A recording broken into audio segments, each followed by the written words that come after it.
no sila. Koia ko koreat ke DJ.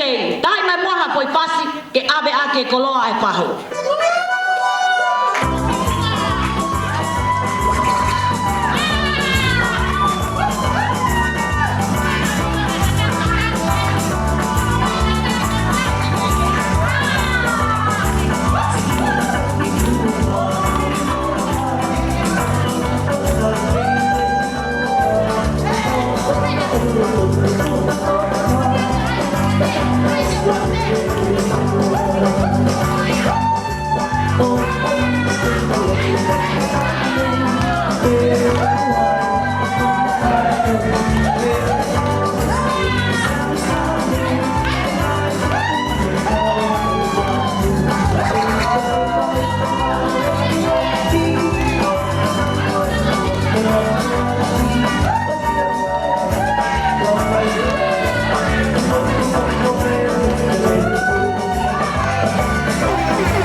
Malo ka tangata mo ka fifili.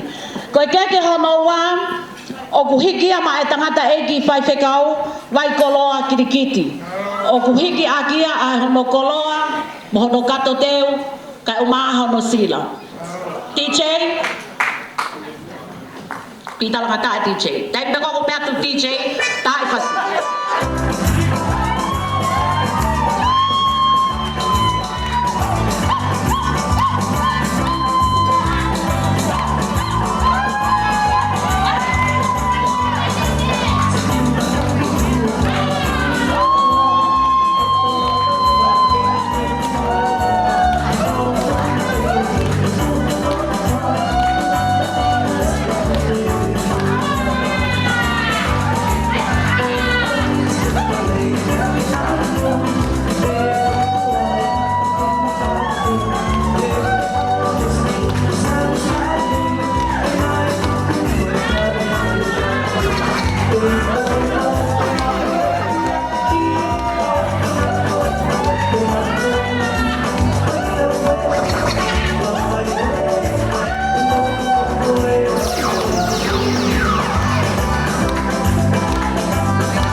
Maloat ko ke tau hoko ki ai ke hono tolu o ku hikia ma e tangata e ki fai fekau ko te vita finau o ku hiki aki a hono koloa mono kato teu ka ma hono sila DJ tai mafas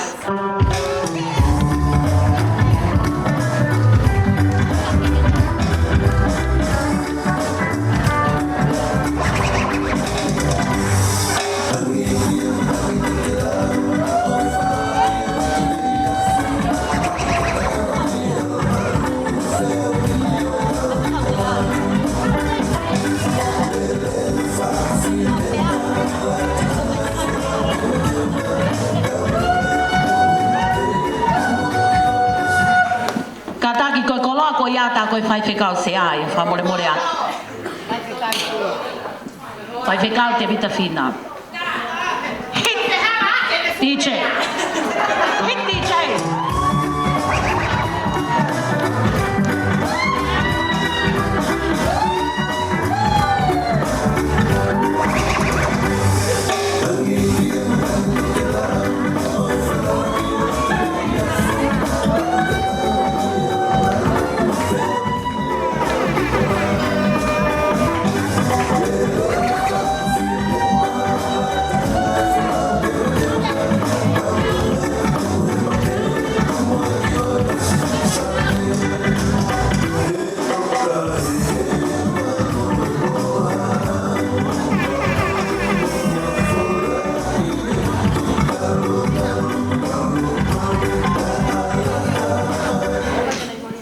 Malo o ko whamalo atu ke te kumotolu, pea ko te kol whamore more atu ka pāne aha tō whohe, pea whai whatongia na e kai ke māu pe tau, o ko whamore more atu. Ko e keke wha o si, ko e keke ia a ki tau tolu, koto koto a pe e hi whalenu.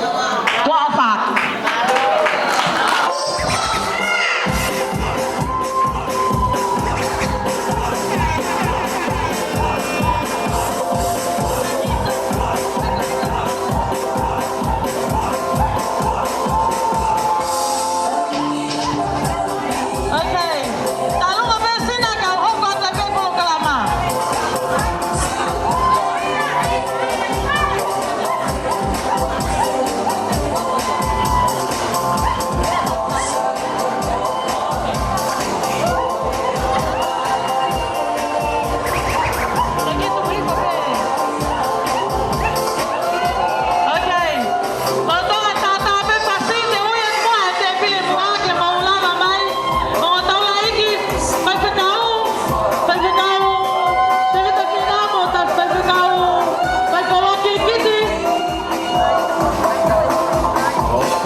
Pemo se trata lahi o tonga kolomotua ko tukia o te ulmotua be foke family fe ma o moko ki mo fa mo mole.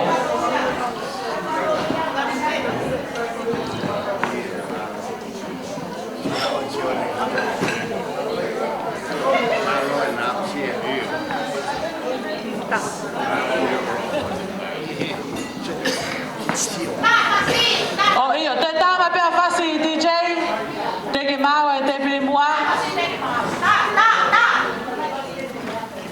DJ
our bishop to say our prayer for the food. The snacks on your table you are allowed to open up after the prayer, because for the audience you'll be waiting for me to allow you to go to the back. So until I say you can go to the back, you can enjoy your snacks on your table. So the Malo pito fai pegao. Con il vero fare formato che fa la vuota.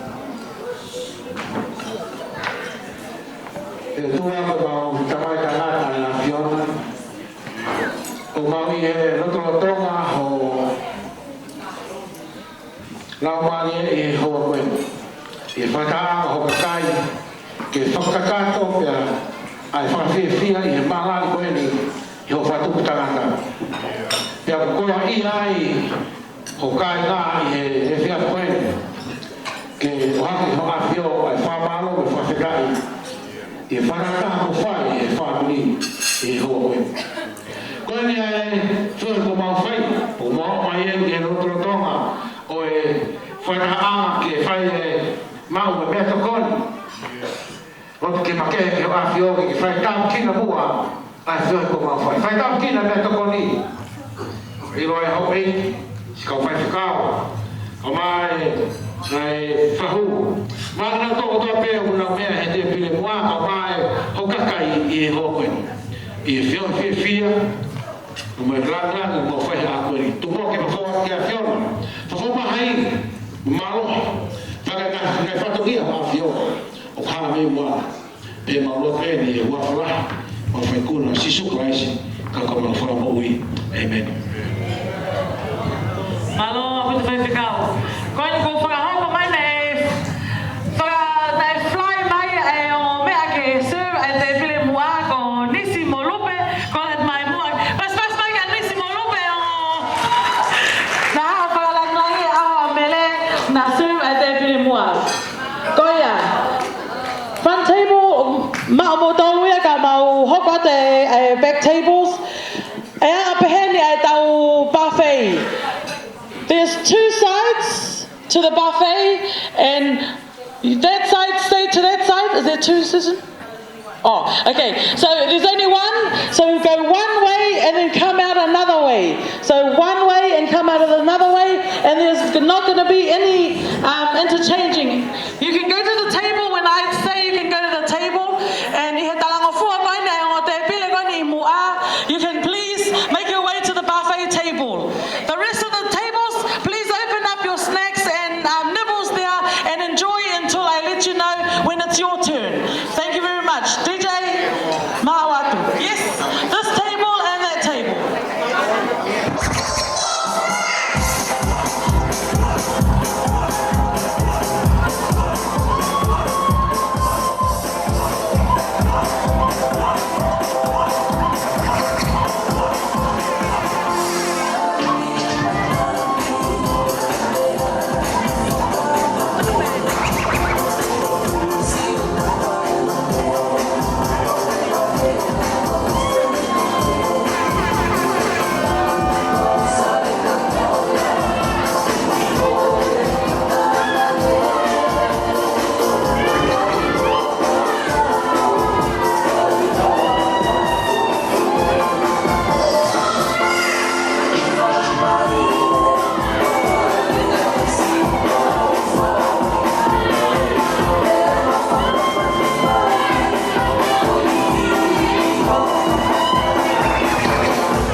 Patoki halema so kiu no pe.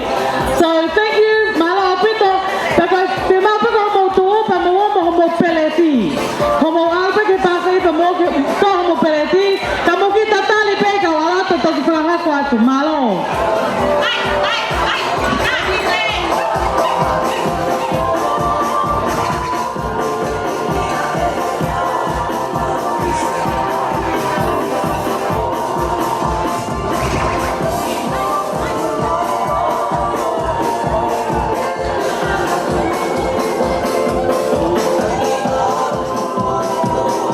subscribe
cho kênh Ghiền Mì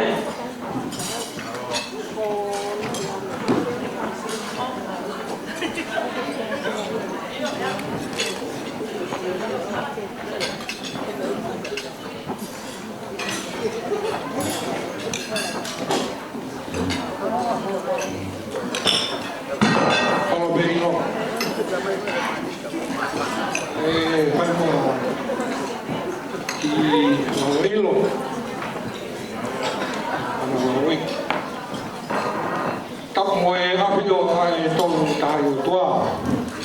Ni tau tonga. Ko tapu heni kere ei o lotu. Tapu e whanau a hoi. O kolomotu. Tapu ki au. Tapu atu. Kawato. Ai ma ha tau whanua. Hono ko toa pē. Nua mea hei. Tapu ki me pene o witu ai tau ki heni ai.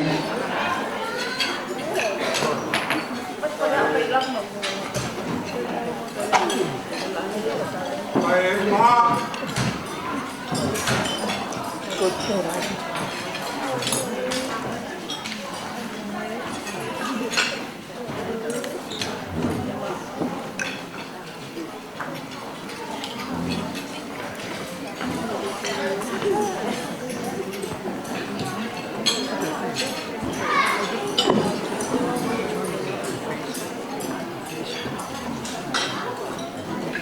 tapu atu ki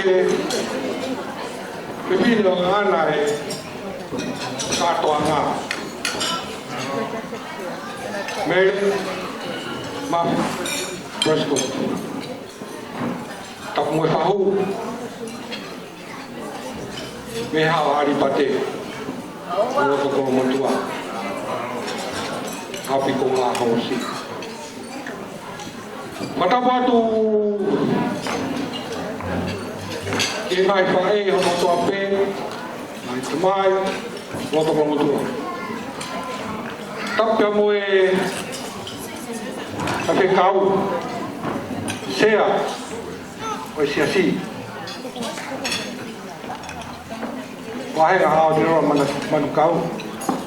Matapotu ke tānai whai te kau, e potu ngā ue. Ai maha whai te kau. A kōkore whamore more mua he, e uwhanga tupe he whakatapu ko osu no whai, e mua ki lea, e whakanai whai te kau.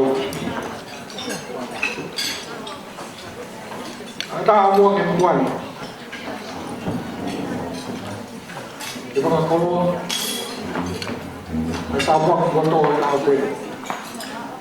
Ko koto mua tōku e ku whawhetai, e otua mawhi, e opa, e tauhi, e mahao, e whai,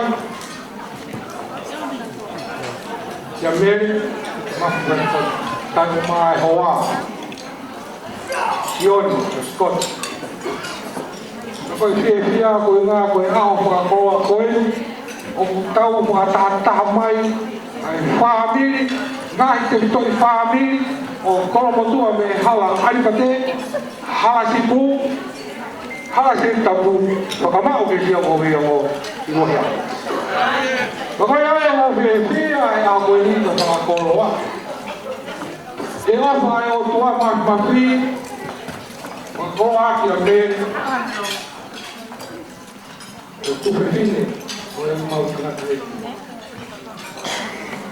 Koe motua koe ni kau tungu o whai whakawaha. Ko kau tupe, koe whakawhonga, koe ulu motua, o mahi, whatokia, aki ai tau, ko haari hawa. Ko koe ai,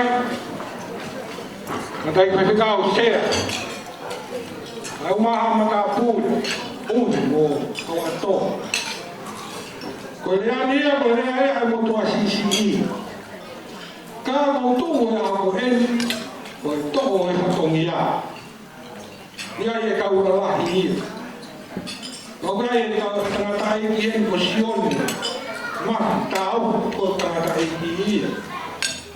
Ka koe toho e whatongia, whanatau ke mafi, whatongia ake e tau o hari hau. Me mau he hea, me puetawa. Koe kāringa ko toa pē, i tolo motua, na e tuku mai ane e kui whonua me lau. tupu te ni me hawe ha. Omi ai ki kono motoa. Wahe atu. Awhia te nihi ho foa. Awhia te nihi puke. Nihi pe atu ki homa. Te waia. Ko ha hawe ha. Toa mai ki he kua mai lo tu. Ake lo tu he mui kua ka wakua no. Loko koni koi ai kua ke koni koto masi. I taimi ai. O me lo tu he wahi wā. O kua o ia. Usi aki ia e rea motua a me. Moe kāinga me i pō. Kau ai e kāinga hoi whakikau shea. Api ko ala whake lo tu. Api ko kawa koura. No puama ai ala tu. Pusi aki ai e kono motua moe kāinga. Oi, tui ka nuku alu. Oa mai, e kuampuni. Mai whakongia ai a whanau ka mopuna mototua. Ni mo pengai o pasi a mototua ka he. Koe whai whakongia. Whakongia ke tau. Kua koe nai tau a ia e. Alo e mea kotoa mea tau. Ko koe kua koe. Ko tau masi ho. Koe aia ko whamaro a koe ni. Atu wau mai, oe kāinga. Hake mai ala tu, toa mai moe ako he tamalu ano. Sea, koe kau sea. Koe ne kuine e kau ine e kau tangat. Ai mua mai no pusiaki mai, oe ako. Koe hunga, koe lo tu, hanga lo tu o whakamaama. Ata mai oe tonga. Ke na ulu e mea to tonu ke whai. Koe tāpua ki. Koe tangata ia au apa sia kia si hoa.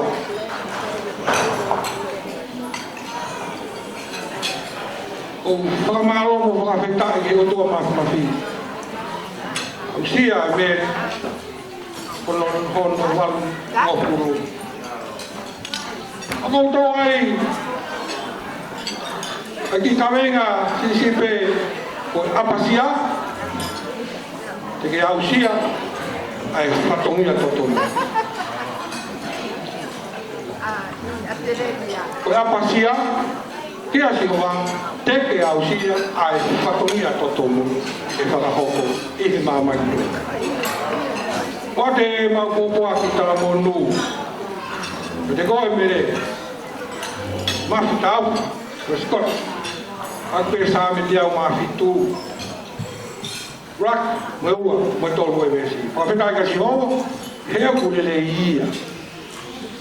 He tonga o tangata e ne aropa, he pehe a lau e kakai po huhu e ki.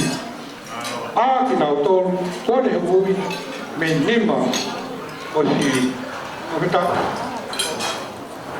Kone tānaki me ngai whonua, me he hahake, me he ifo, me he toke lau mo e tonga. Tau whawhetai ai apasila kia si hoi. Mana o eki. Uhi, ka maa kau ato. O atau whanua. Kami kau sea. Pasiasi. Kau maa whakakau e potu ngā ue. Waa whakakau. Whaamiri hano katoa pe. Oroto kolo mutua. Kai ke a mea ma. Whawhisi o e te mire ko ni. Whawhisi ke whawhita. Koe fo i pateta hamu pe ena. Pangogu tō mui mai lai nua kolo motua. Ka o toibe o unafo ia ho tau roto. Moe tau whakakau. Ai sia tō veio. Ai ne whaho. O mo whakamaloa ka te koe. O kei tō whatongia. Ngai wike mai koe na ke tō whatongia. E ki mea whakae. Koe api ko aho si. O kolo motua. Agoe. O tau whia mo whawhita. E au sia, e me, ano wā mo hulu. E kia sani, ngai whae ho mo toka pē, kai ke lawa mai a poas. Pangoto ya ko ni mafi patongi ya tau. Sione mafi tau. O tu be ko fa ko. O fo ga te kau tanga tai ki. Aya ko e una ke toi. Kana ko na sione mafi tau pa ko na to ke toi lahi. Ko ya ma tu pe he. Lahi be a se be ta tui tau Maria vai vai ka ko se mistu po di hong ya e hu wa na to lai be ka fa se tau mo a he tu po sa mi tu po na to ya ko fa na ya re wa ana mo me mai ma ho ana mo pe ya ko mo ko na ko se biu ta tui ko fa huia ko sino Repite ko yung tawin niya ako. Lain biasa biut, hoko kaya ande matau, hoko kaya ya sentuh kaya anga ontong tau, karena dia pakai long kaya hai papa koe, oi kau semua tu koe sione tu. Hoko kaya antona mana boleh ubi, ya sisi lah sione masih tau. Anaya ai whanau wai nau kei toi toko la. Ko soi tūkia lahi toi pe toko taha. I meo ne tūkia. Ko ante ma toi pe toko taha. Ko tona manu pule ui si peki ako tō. Au tau whakitahi a koe ni. Kei o mai whanau tō lai pe he. Koe ngai kamai, koe ngai whae.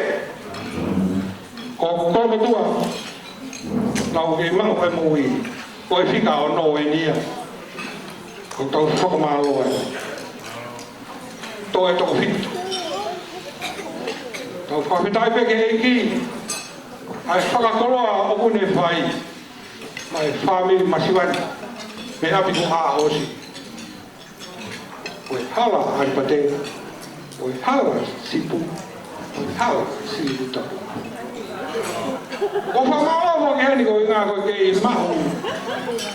Ai mohui, ai hoa. Whakau talangi, i ono whewhi ne. Ke tu e hauni o lea uraki. Ko ku lea o whafuhunga i a mahu whatongi a tau o hari hawa. Ua, te whafuhunga i ai hoa o me le o Sione Prescott. Ko mau konga a mau tolu ki a mola lahi. E kau ola koe o kolo motua. Api ko manuka e hala si tapu. Ta whaaki e wha. Koia, ko whewe a koe ni. Ka inga au kolo toa pe. A kei mau e Sione e mohui kau maa mere. Sione, o ko upoha a ka Sione. O ko toko ua ka ilu. Toko ua ke whanau o toa koe ni a semisi i muri. O koe, koe tupu e ni me tangatai ki whaikau. O semis e bulu. Mo puna ia moala lahi. Ko aka oro. Mina piku manuka. Me hala si utapu. Me talosi. Tau whaketai me o tua e to whahala o ne whai. Ngā unua ni ke heua e senturi o lotu. Patau tu o wakai. E a me whe. E tau au mai ki a koe ni. Lotu pe. Kai ke toi ai. Kamia ke. Kua whakamaheno mai wokola. Kai ko ilo, kai ko poto, kai ko matai tohi, kai ko toi ta hino se va ikai. Pe ko toi ta ko ikai. Ko toi ta awa masia ke se wa. Ko ta haia. Ma fo ai na ta falongo ki ai a ko ni. Panau. Venga ke ta no fuka sigoba. Venga ke ta ta mo fuka ke tamai, mai pai. Mea pea koe ki ia, nei mo ia ki e komotua. Kai koe hou e ki, kai koe e sia, i kai. Si hoa, tahape. Koe momeni ti pe situa o tau koro, mehe mea koe ni. Tau ngau ka tau. Koe ai o kou whakamaro. Uhinga e tau heni ai. Uhinga ai e tau ikuna. Tahape. Koe e kipe. Koe ko whamaro ai whawe kau sea. Kau maa whawe kau tonga o sendi. O mo me ange. I tonga eki. Pakakato e tau konferensi. Ako ba ka mo pa awang ke te au ko di ko tafu ko ne awa ba ko felicite ke kamata ko si o mai pe mo wa mau ko to fatongi i tafu me a wilo ya family masiwan ko to fatongi o mafi aki tau ke fola akala isi me ai ko ngai ko wa fa family ko to mo kai ko to lo to tau no ko pe tau tol ke lo ne o pe tau masiwa tau no ko pe ke lo tu mo ya ya ke pe he tau fa na tau ke pe he tau fa mo bona wa ke se tu ni kan e o ko no tau ramna ki wa no ya o hai au ke te pi ko ta mai au tau fa fe ta ya maka ko tau fa i a ko ni Fia kainga me tapo to me hake me hipo me tonga me tola u nge ko bola a ko ni sone o fa ka ni ko malo ta ma wan di ko ni ale ngo be ko fo ha ki ko ale ke mo be ko ha ko fe fine ko o la ni mo la fulao ma ho ya ka fi fe buri o ya i fa ka ko se mi se lui tu poi vai ya son ko wa akau o ya ko fa malo ni mo to la ko ni ko tau ta ni ni pe ya alo to mo to ko fa malo e fe ka o ta ko fai to ka la mari tau to ka la mari ma e fa e ko ni ma ka mi ni ko ta ke solo ka te we ka lo tu ono kamata e omi ele atu ke ako e no kuntu ku fa a te ia hel a fia te u esili tai mi ko ia na te ke fotu ai sias wesi ana to tai nai va tuma na ma ro ke na ma no mai pe ki slen he o hiki atu tu ke fine kana ma no ta kai ro me ko ia ko fa ma lo son be ake puke fonua o lo tu o pe fia e tu la vi en ku henya man tene la ta fa lo tu fue o ku ia i pe ho i nasi ko i tu fue amla ken ke la ho ta ki fe lo tu o manat ka oe man ta ma ocasión ena ma lo tu ko to pe ki tu fue na e tai wa no tu ate o fa pe te goi o mai family no to con fakatoa to papasia to ai fatongia to ton ke tau fai o ilo ai o tua o mo ui o tua ia ke tau piki ai o tua ia ton ke tau na foma wai e fu no green ka ton ia ton ho sio ton ho laka ton ho foka kau pu fanga ka tapu ele be ma walangi ma ko toa ono toe lewa mala tau ka mo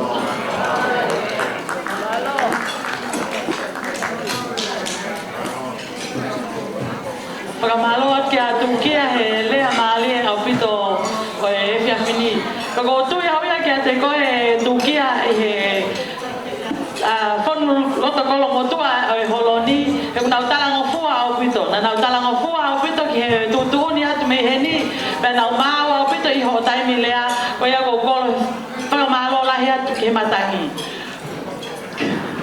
ke matanga kage ko mole be au ko le pa ka half kasi ke tu okay thank you very much I just said that you've done very well you've listened to the speech which doesn't often happen in the Tongan way and you've listened to the MC so I'm going to give you all a prize at the end of the function I'm going to give you all a takeaway bowl so you can take some food home for Sunday ko ya mo talang of wa ko fa pale I mo don e Susan ko kata osko ta polo kalama e ato mo takeaway bowl e mo lava e be mo ha sa pate ke a pong ko ya DJ te ma ha fasi ko fa kan ko fa ata mai tu kia e matanga ke ba ya le ku hale ma fana e aho pe mo fa ho ko mai le he tainimi he ko hi ko api pe taimi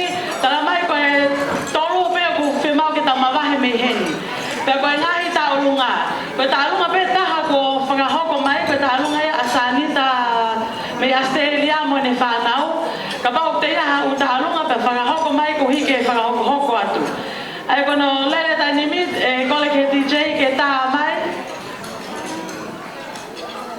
Oh, iyo. Ta ko aku sai pe ku ke ia talunga ma whana pe whakahoko mai. Puasi. Oh, whakamo puna puasi ku vai na utalunga. Ko ke mo teu e tani mi ko hai pe whahane talunga mo whamoe mola teu e tani mi e te tau hoko at pe. Ka kau ia halea ko mai ka no ata ha pe ko ia me mai ko ia to mai ka. Ka ke tani mi DJ ta mai ha fasi para ilo ai matanga.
Pe a koe ne mawe a e talunga a poasi mo e whanau mo whanamo